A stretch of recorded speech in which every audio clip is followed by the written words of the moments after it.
उसी महान उज्जैन नगर की।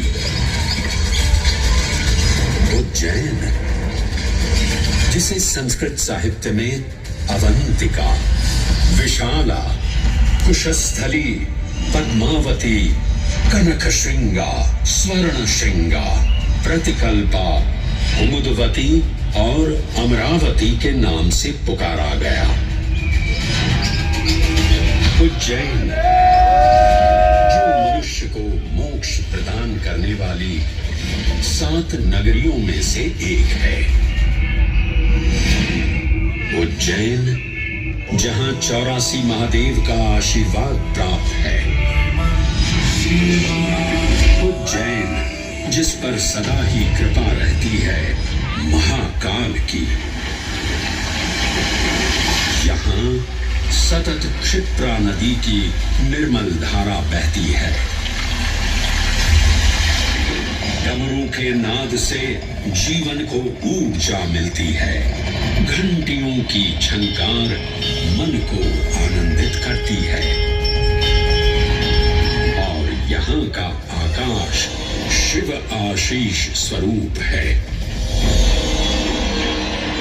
श्मशान ऊषर क्षेत्र पीठम तू मनमेव च पंचकत्र न लभ्यते महाकाल पुरद्दते।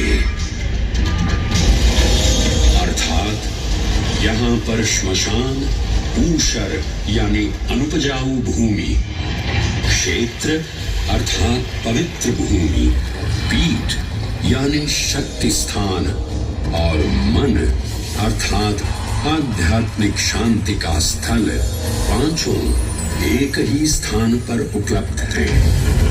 ये संयोग महाकाल की नगरी उज्जैन की महिमा को और गरिमामय बना देता है।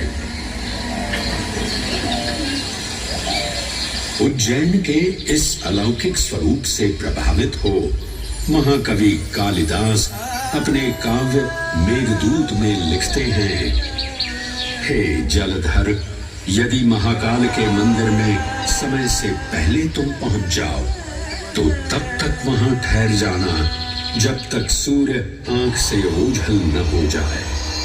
शिव की संध्याकालीन आरती के समय नगाड़े जैसी मधुर ध्वनि करते हुए तुम्हें अपने धीर गंभीर गर्जनों का पूरा फल प्राप्त होगा।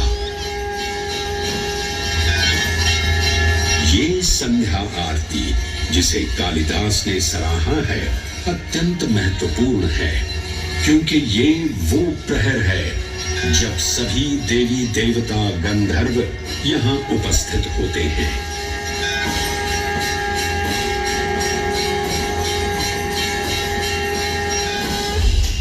उज्जैन की महिमा अद्वितीय है। सतयुग, त्रेता युग, द्वापर युग और कलयुग, हर युग में इसका अप्रतिम महत्व रहा है। इस काल यात्रा में सबसे पहले आपको सतयुग के उस कालखंड में ले चलता हूं जहां देव और दानव एकत्रित हैं समुद्र मंथन करने के लिए। मन की आंखों से कल्पना कीजिए, भगवान विष्णु ने कूर्म का रूप ले मंदरांचल पर्वत को अपनी पीठ पर उठा रखा है।